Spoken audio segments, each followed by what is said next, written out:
Yes, father confirm, it's your boy Foxy P in the building. I like your boy. The chopper of yam and the fryer of plantain. Yes, 1995, 1999 Gidigbo champion. First Igbo governor of Lagos State. Baba say yes, can I say yes, we fit.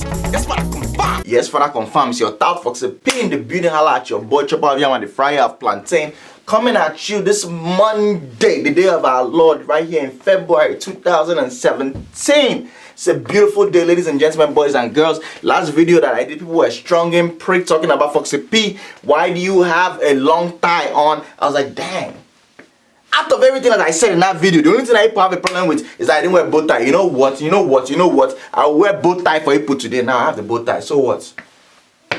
Say something as a black Foxy P. You have booger in your nose. Something has to be said about my appearance. But it's all good, ladies and gentlemen, boys and girls. I want to welcome you to this wonderful show. I don't know whether people watched the Oscar yesterday. The Oscar yesterday, they were announcing the biggest award that they usually give is the one where they give the best picture. That's the best movie that was made in the past year. And they now announced there was another people, I think it's like La La Land. Those ones now came up like they smoked the go, you know, La La. And they now came up, and oh yeah, I want to give a shout out to our family and our friends. And they now looked at the people and they're like, dang, this thing is Moonlight. Moonlight won. Ladies and gentlemen, Moonlight is a black movie that was made by a black director based on a book that was written by a black gay man that was acted by black people. So because I was so happy, I was so excited. It's Black History Month here in America, ladies and gentlemen, boys and girls. And I always find it very interesting. Why is it that the Black History Month here in America, they chose the shortest month of the year, February, that has only 28 days or 29 in a leap year to give it to black people? But it's alright, we will take it. We will take it, confirm. I want to appreciate every single person that has been showing mad love to the Africa Today show. And for all those people that have already donated, oh my goodness, you've donated to that scholarship tuition fund. It's a beautiful thing.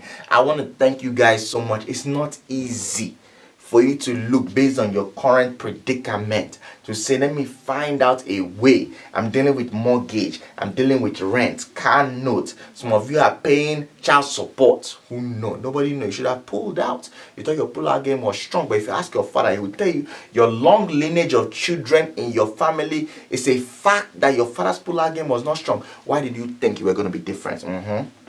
So all of a sudden now you have kids running around and you have to pay child support. But guess what? Even with everything you were dealing with, you found a way to support these young babies. We're going to give the money to for them to pay for their college tuition. So thank you guys so much. Thank you guys so much. This guy didn't even tell me whether I can announce his name. So I don't know whether I can say his name. But my Marine, you know yourself, USMC in the building. Appreciate you, father. Thank you so much for that support. You guys should go and donate. It's gofundme.com/ATS tuition fund. That money, all we want is $2,000. Baby, I'm telling you, it's a beautiful thing. When you give to others, it makes your heart to do buka, buka, buka. Because you know why? You have exalted yourself. Right now, I'm reading a book. It's The Souls of Black Folk, written by W.E.B. Du Bois. He's one of the African Americans around the turn of the 20th century. So this is when 1800 turned to 1900. Around that time, he was the foremost, in terms of like sociology, in terms of a historian. He was writing about how African Americans were able to move forward in a white country or in a white world. And he said the biggest thing that they were able to use was education. So I'm telling you right now, ladies and gentlemen, boys and girls, education is the only way that we can move forward, not just as Africans in America, but as Africans in Africa. Because if you look at the things that they're doing to suppress us, if you look at the things that they're using to press our head, like someone that's trying to buy rice in the market, and they're saying, Madam, press and well inside that derica. It's education that is the problem, because every single person that has been educated, you understand certain things. You understand that. Do you know why the British, when they colonized most of Africa, they didn't really want to educate our people past elementary school?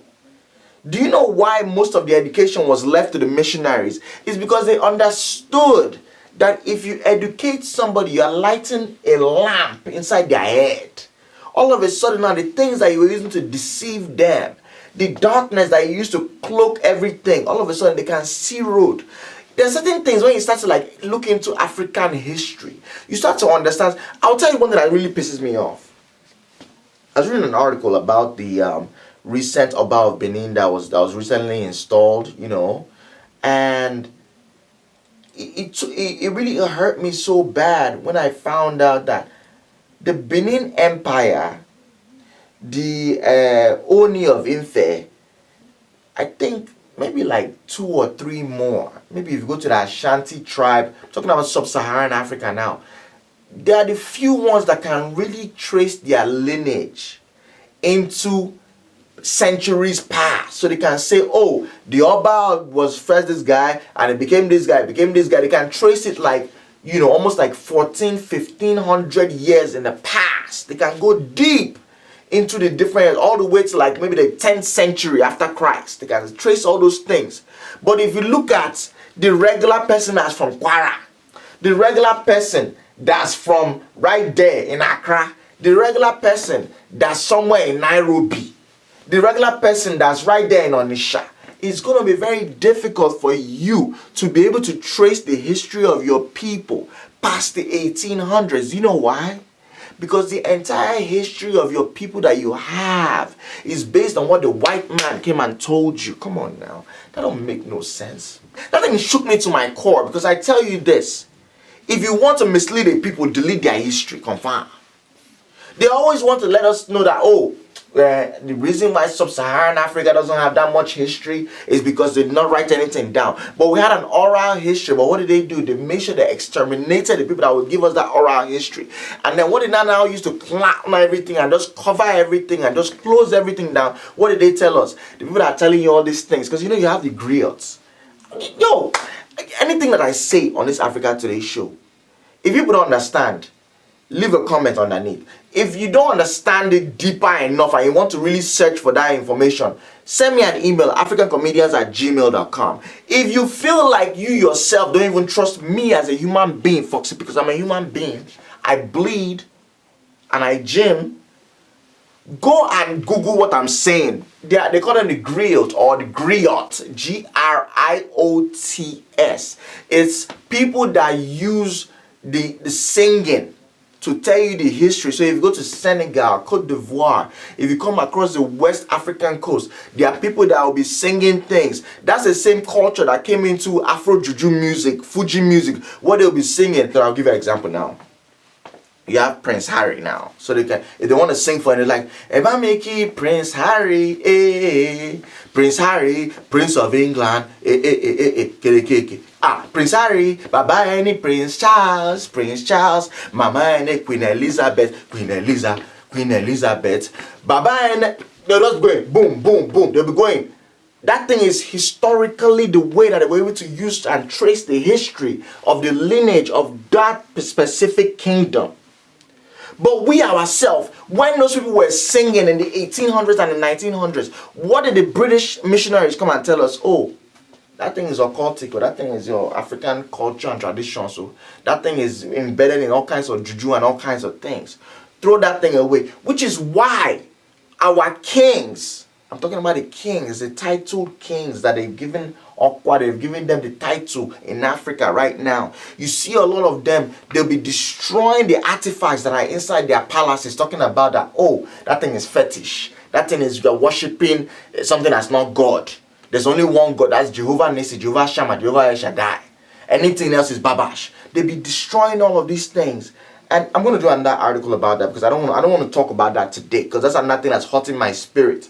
But we'll talk about that on later on. But the fact is this, that our history has been eroded. I challenge anybody that's watching this video right now. Do me a favor, whatever tribe that you're from, whether you're TV, whether you're Jukun, whether you're Ashanti, whether you're Fulani, whether you're not, whatever you're from, I challenge you to tell me 200 to 300 years ago, where were your ancestors? It's going to be hard for you to find that information on the internet. It's going to be hard for you to find that information in any kind of books. Because if you look at the way they educate our children back home, what do we teach them? Mungo Park was the one that discovered the Niger River. Come on now. River Niger that flows past Asaba and Onitsha. Are you telling me that those people that were going there and washing clothes, those people that were going there and bathing since the beginning of time, they did not know that that was a river? So it took a white man under colonialism to come and ride his own small boat and paddle his canoe and tell us that that's where we are from. Come on, that don't make no sense. You can tell me everything else. You can tell me that we did not know what was going on in life. We didn't have electricity. You can tell me that we didn't have motor car. You can tell me that we didn't have typewriter. We didn't have iPad. But you cannot tell me that our ancestors in the past did not know that that was a river. Do you understand where I'm coming from with this thing? We are systematically, over time, they've told us that our history started when the white man came. And the only reason why we know different is because we have been educated now.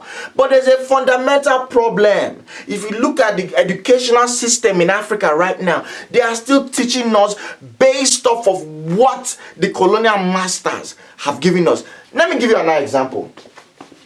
Primary school. You're a primary one child, you're happy. You are finished from Otakara. Kindergarten, where you're just eating akara every single day. All you are doing is celebrating birthday. A for apple, B for baby, C for cow. That's all you learn. All of a sudden, you're in primary school now. You have to wear uniform where you have to tuck in. And you have a badge.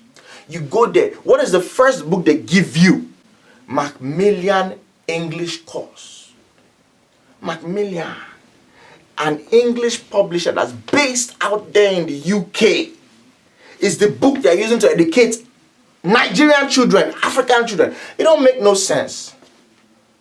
To the extent that is just recently that you now started having all of these our own African teachers. When they go and study, they now come back and start writing book to sell to us. Tell me why till tomorrow, as a science student, I can never, ever disrespect any Ghanaian person. You know why? Because they gave us Ababio. Ababio was the textbook that we had to read to understand chemistry. What do you know about titration? Ababio did not tell you. So think about it now. If you can decide that you trust an African to be able to give you the knowledge that you need to learn about chemistry, but when it comes to mathematics, think about history. When we were studying for common entrance, we were very fortunate in my own era. My father told me the same thing. He said, Ipu, what you studied? I don't know. You were studying all this nonsense textbook. I said, no, Daddy, don't say that nonsense, please. He said, no, our own time, we're taking A-level, we're taking all kinds of things, taking all this advanced teaching. I'm like, my own time, there was one man that wrote book for us. Then Ugo, C. Ugo, confirm. He put Ugo and Ugo in his name. He put C in the middle to let you understand that he has C road. Yeah! Ugo, C Ugo was what we learned for common entrance. But till now, our history is lacking. Because our history starts from when Lord Lugard and his girlfriend, not even his wife, his girlfriend gave the name Nigeria to us. It don't make no sense. Ghana was called the Gold Coast before my nigga. Let me help you understand why Ghana was called the Gold Coast. Ghana was called the Gold Coast because that's where there was gold. It's like when you see a woman, a beautiful baby that was given birth to by a man and a woman. They did naming ceremony for her when she was born. But when you see her, it's like, oh, big booty, what's going on with you? That's disrespectful. Disrespectful to the end of the world and back. But still till today, our children are being educated based off of those things. Which is why we still be learning all of these things, and our history is based off of after colonization. So what happened before then? There were nobody there. There was no people. When the Benin Kingdom can come out and say that they've been trading with Europe since the 1400s, the Portuguese guys, where are you people? When the Ashanti Kingdom can come out and say since the 1300s, they've been trading with Europeans, where were you people? When people can come out, if you look at the history, that's why I love Islam. Forget about all this terrorism wala that they're bringing up now. That one is not Islam. That's just people that are just trying to push their own agenda, confirm. If you go deep, when you go and learn about Mansa Musa, the richest king that ever existed in this world, you start to find out that this man was the king of the kingdom of Mali. This is back in the days of Timbuktu. This guy went on that, in Islam, we have the 5 pillars of Islam. One of the things that you have to go to Mecca for Hajj. This guy was going to Mecca for Hajj, and on his way, because of how wealthy his kingdom was, this guy gave away so much gold on the way to Mecca that he devalued the entire gold economy in the entire world for almost 50 years. Because of the amount of gold he was giving out, he just made it and just become babash. People were like, dang. Someone that before you can go to their house, that it's when you're leaving, just give them gold. They're like, brother, I beg, don't live like that. Please come and call my wife, please. Anything you want, take. The next time you go there, you leave gold. They'll be like, same gold over they see every day. This guy is feeling like he knows himself. Come on now. It reminds me of Instagram. Remember when Instagram first opened up? Everybody's asking for follow back. But now, niggas be like, follow back for what? I don't need you. I'm telling you, if you dig deep inside our history, I'm not even going to go into the fact that a lot of the knowledge now that we consider to be Western knowledge was knowledge that they collected from the Egyptians back in the day. When you start, Jesus Christ of Nazareth, when you start to now study education as a whole, when you now start to hear about the great libraries that they had in Alexandria, that were burnt. When you start to look at the Sphinx that they cut off the nose, talking about like, we don't know how the nose came to be blunted because that thing had an African nose. You start to understand that for a long time, they've been trying to erase our history. I'm not giving you people all kinds of talk that I heard from a corner or from the side. These are things that I'm telling you because when we as Africans come to America or go to England or go to Ukraine or go to Germany and start to excel in their own education, people will be surprised. And I'm like, nah, you're missing the point.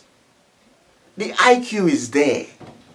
Give us what we need to learn and we will learn and we'll do better than you. Forgetting the fact that most of the lawyers that we had at the end of colonization, when they first gave us Nigeria, gave us Ghana, gave us Togo, gave us all of those countries, most of those lawyers that we got at that time, the African lawyers that we had, were people that learned by correspondence. My nigga, let me tell you, correspondence was the future, was the grandfather of online learning.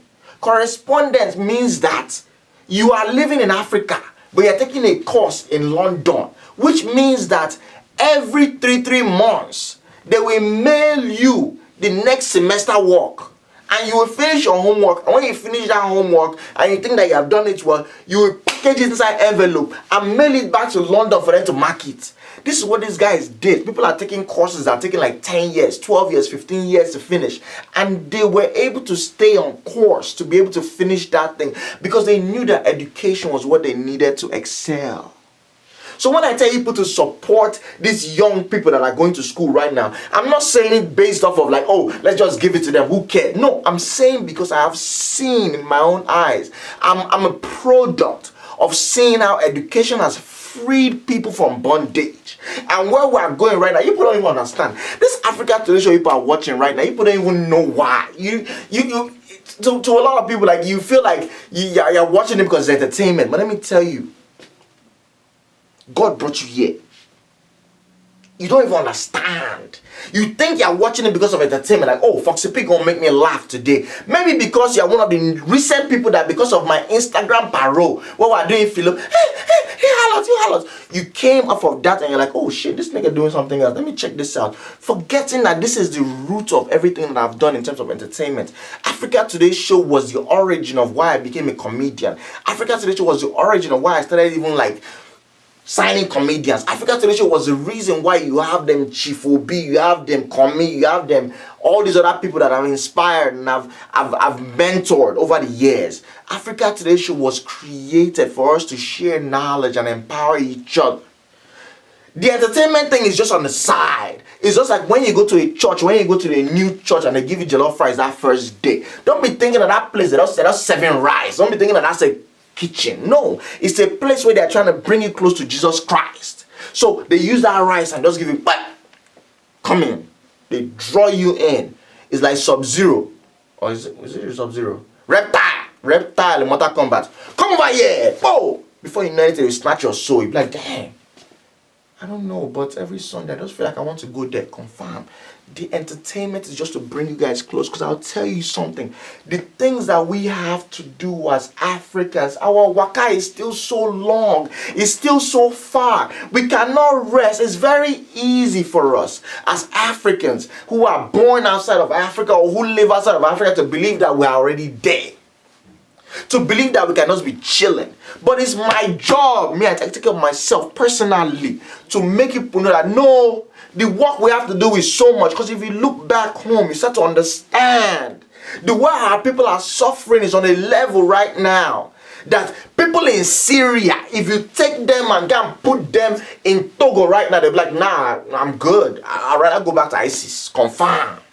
If you understand the level of suffering, I'm not even talking about basic amenities. I'm not talking about water. I'm not talking about electricity. I'm not talking about your right to have good health care and education. I'm talking about the fact that your government does not even send your people. Confirm. The fact that we as Nigerians can be in a country where our own president that we elected, we put him in power.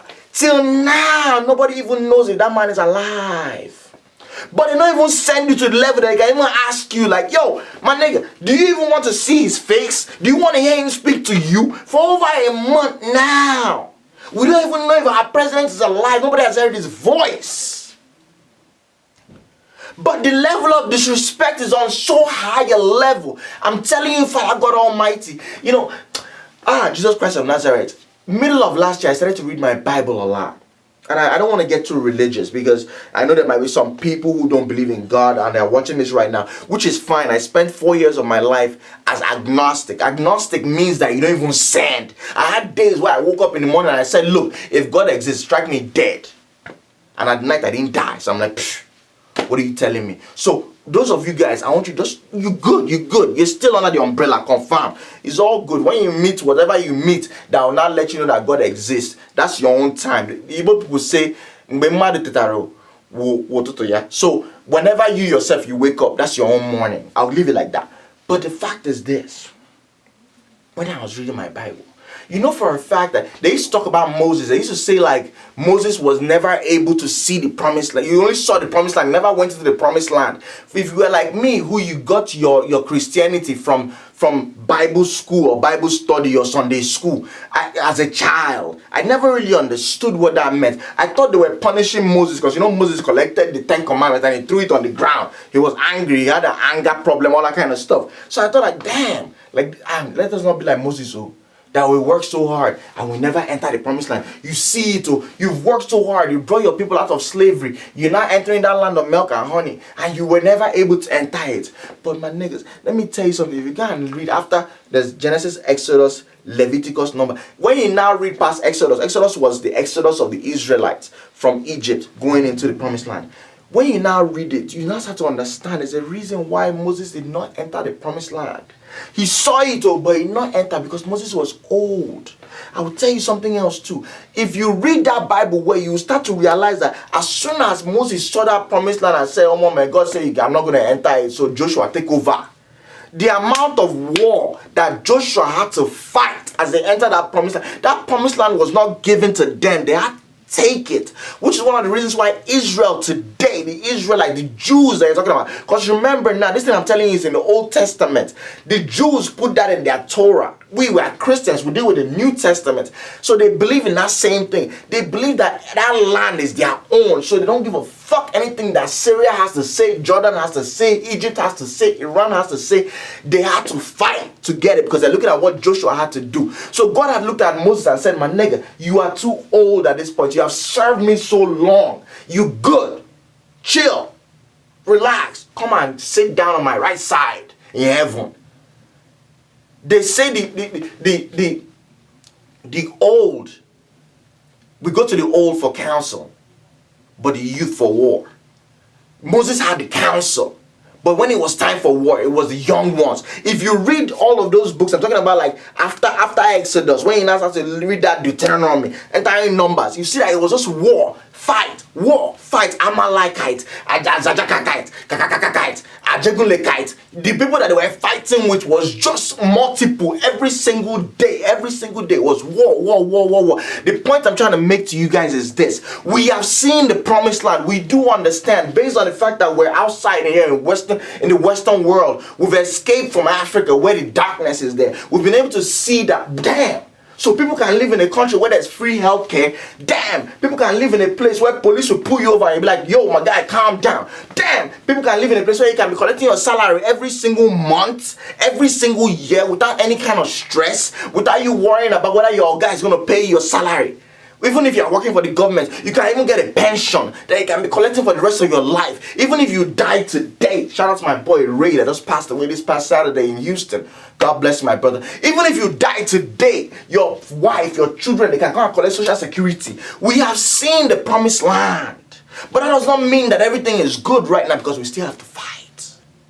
What do I mean by we still have to fight? Because now we're not being oppressed by the white man in our own nations anymore. We're being oppressed by our own people who believe that we don't have a right to succeed. We don't have a right to eat. We don't have a right to feed. We don't have a right to be successful. We don't have a right to live. They don't believe that our air that we're supposed to be breathing is not... There's a reason why when you go to weddings in Nigeria, people sit on high table and people sit on the regular table. Where they put all those drinks there, whereas there's no pure water for the common man. Confirm. There's a reason, because they need to let you know that there's a difference. That's why you have in Lagos right now, you have the mainland and the island. They're separated. They're separated by what? A force of nature, water, to let you know that, man, nigga, you're not coming here. It's not for you. So when I start to explain to you, ladies and gentlemen, the importance of what we're doing, the only way we can fight this thing is through education. The only way we can fight is by opening our own eyes. And how would you open your eyes? Is by learning. So when we see our young ones in school right now that are studying, we have to support them. We have to let them know that we're behind them. So when we set up this whole scholarship, it's not because for me to just come out and say, Foxy P, you're a chairman now, you're giving us scholarship. Nah, my nigga. The reason is so we can educate as many people as possible. Let's be going. Finish your school. Let's go. Have you finished? What level are you in now? Sophomore, junior, senior. You've already graduated. Go to grad school. Let's go. Because when I tell you, when we're educated, things will change. Because we will change it. So we're getting ready for the fight. We're getting ready for the action. We're getting ready for the activity. So I want you guys to please support that scholarship, man. Anything you can give. I use Ginger to tell you can give 1,000, give 500, give $100. But anything that you can give, whether it's $20, $50, whatever it is. I know it's difficult right now, but I don't care. I know we can do it, because I tell you this. By the time we educate these people, these young people, the ginger is internal. You know, I keep telling you guys all the time, like Africa Today Show, we have by far the most well-educated. If I show you the emails that I receive, and I tell you, always email me. Anything you're trying to do, whether you're trying to marry a young baby and you're not sure, whether you're trying to apply for a job and you don't know how you are, whether you're trying to get an interview, whatever you're trying to do with your life, you want to buy a house, whatever, send me an email like, Foxy P, what do you think about this? But I'll tell you this, the emails that I've been getting, see the way people don't speak in English. See the way they just be enunciating. Oh, I've qualified at this. I work for Johns Hopkins, you know yourself. I'm doing this, I'm doing that. It's professionals. There's no tapia children. There's no children that are out there that have been lost. There's nobody that's hitting me or talking about, Foxy P, this is good that I'm smoking right now. It's not really that nice. I want to go. No, it's highly educated, successful people. So when I tell people that the audience that we have on Africa Today Show here is by far, the most well-educated Africans in the diaspora, I know where I'm speaking from. After watching this video, if you are feeling that ginger is internal inside of you, I want you to click on the link below. GoFundMe.com/ATS tuition fund. Let's support these young people. I'm telling you, we have to ginger them. We have to let them know that we're behind them, because we know where we're going and we need the mass. We need that number. We need that volume behind us. It can't just be only me with my master's degree that can go there. It cannot be just you with your bachelor's or your doctorate degree that can go there. We have to ginger each other. Confirm. Let's go. Don't waste no time. Let's donate this money so we can ginger these children. I'm telling you, because let me tell you a secret. Even if somebody does not win the scholarship, what would they understand? Damn, there's young Africans that are in a position they can donate money to help others. So what would they now be thinking? Like, what did they do to get to that level? When they now think about that, they now strive even harder inside of their own chest. It's almost like the way that 7-Up and Golden Guinea and all these brands back home be doing all these adverts. Montina be doing adverts. Drink Montina, you can drink the Uresa. If you open it, you won't find the Uresa, but then you're like, damn, that Uresa kind of nice, so I won't mind getting it eventually. Before you know what's happening, you yourself as a young person will ginger yourself and you can get there. So I'm telling you this, ladies and gentlemen, boys and girls, it's time for us to get on our bicycle, to get on our Okada, get inside our car. Let's start driving. Let's start moving in that direction. There's no time to waste. I'm telling you, you are sitting there waiting for our leaders to die. Guess what is going to happen? If those people die, their cousin, their auntie, their uncle, their other criminal behavior people will take over. But it's us. It's us who are the ones that are going to take that thing over. But we cannot do that if we don't ginger ourselves. So that's why I'm telling you, let's do this thing right now so we can get the people ready. So when it's time, we'll be moving. As I talk whenever I end this show. Anything we don't know that Voltron, and when in doubt, remember, the ginger is internal. Confirm.